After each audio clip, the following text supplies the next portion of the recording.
تو یہ جو ایف ایس سی ہے یہ ٹرننگ پوائنٹ ہے. تین طریقے ہیں آپ روٹی کھائیں گے تین طریقوں سے. جس کے پاس اتنی سی بھی عقل ہے وہ کہتا ہے میں تو کما کر کھاؤں گا. اس کو 50,000 روپیہ وہاں ایکسٹرا دے رہے ہوں, اس کو 3,000 ایکسٹرا نہیں مل رہا, اس لیے کہ اس کی لائن میں تو 1,000 بندہ کھڑا ہوا ہے جن کو راستہ نہیں مل رہا تھا. میں نے بولا یار آپ میرا ہاتھ پکڑ لو, میں آپ کو راستہ دکھاتا ہوں, آگے محنت کر کے آگے نکلنا آپ کی ذمہ داری ہے.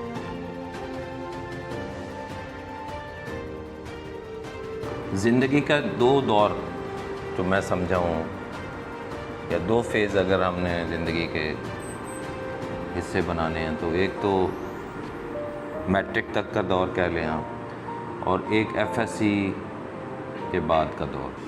تو یہ جو ایف ایس سی ہے یہ ٹرننگ پوائنٹ ہے. آپ ایک ایسے چوراہے پہ کھڑے ہیں جہاں سے کافی ساری سڑکیں نکلیں گی. آپ کو پتہ ہے کہ آپ جس موڑ پہ کھڑے ہیں اس موڑ کے بعد آگے زندگی بہت اچھی بھی ہو سکتی ہے اور بہت گندی بھی ہو سکتی ہے. کوالٹی آف لائف اگر جینی ہے اس کے لیے آج محنت کرنی پڑے گی. تین طریقے ہیں آپ روٹی کھائیں گے تین طریقوں سے. آج کے بعد زندگی بھر کے لیے آپ یہ بات یاد رکھ لیں. یا آپ بھیک مانگ کے کھائیں گے خدا نخواستہ, یا آپ چوری ڈکیتی کے ذریعے کھائیں گے, یا پھر آپ کما کر کھائیں گے. تو ہر بندے جب جس سے میں پوچھتا ہوں انڈرسٹوڈ ہے, جس کے پاس اتنی سی بھی عقل ہے وہ کہتا ہے میں تو کما کر کھاؤں گا. تو کما کر اگر کھانی ہے تو اس کے لیے آپ کو اپنے اوپر محنت کرنی پڑے گی. کوئی ایسے آپ کو نہیں دے گا. آپ کے سکلز اور آپ کی محنت کا جو جذبہ ہے وہ آپ کے اندر ہوگا. آپ کسی قابل ہوں گے, کسی آرگنائزیشن میں آپ حصہ بنیں گے, ان کو بتائیں گے کہ میں آپ کی مجبوری ہوں, پھر وہ آپ کو پیسے دیں گے. آج کسی کو کوئی خوشی سے پیسے نہیں دیتا, مجبوراً پیسے دیتا ہے. اگر آپ قابل بنیں گے تب آپ کو کچھ لوگ آپ کو بلائیں گے کہ آئیے ہمارے پاس. ایک کمپنی کے باہر ایک گارڈ کھڑا ہے, وہ کہتا ہے جی مجھے 12,000 روپے تنخواہ دیتے, میرا گزارا نہیں ہوتا, میری 15,000 کر دیں. کمپنی کا جنرل مینیجر کہتا ہے سوری 12,000 میں بہت سارے لوگ اور مل جائیں گے, آپ اسی تنخواہ پہ کام کر سکتے ہیں تو کریں. نہ آپ جا سکتے ہیں. 3,000 روپیہ بڑھانے کو تیار نہیں ہے, اس لیے کہ اس کے بدلے میں 100 بندہ اور بھی کھڑا ہے لائن کے اندر.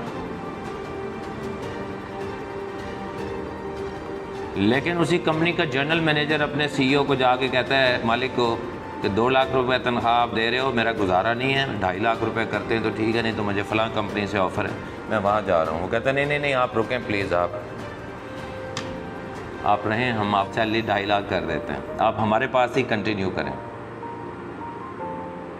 اس کو 50,000 روپیہ وہاں ایکسٹرا دے رہے ہوں, اس کو 3,000 ایکسٹرا نہیں مل رہا, اس لیے کہ اس کی لائن میں تو 1,000 بندہ کھڑا ہوا ہے.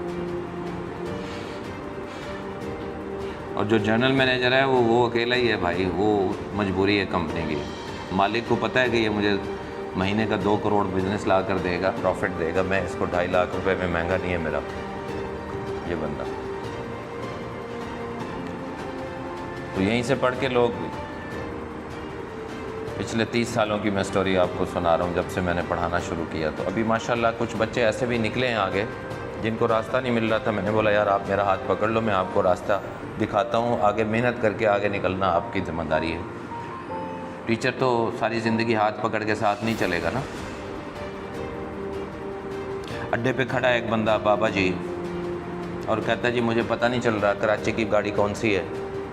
تو آپ کہتے ہیں ہاں بابا جی میں آپ کو, اس کی نظر تھوڑی سی کمزور ہے, دماغ کمزور ہے, تو آپ پکڑ کے اس کو پراپر پوچھ کے کہ بھائی گاڑی کون سی ہے کراچی کی, یہ ٹکٹ بابا جی آپ یہاں پر آ جائیں, آئیے میں آپ کو سیٹ پہ.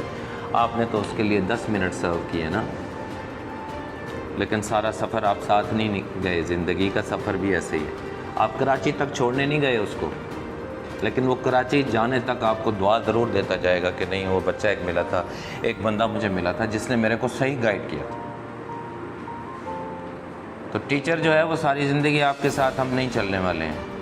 جتنی آپ کی زندگی ہے یا جتنی ہماری زندگی ہے, ہمارا آپ کا ساتھ زندگی بھر کا نہیں ہے.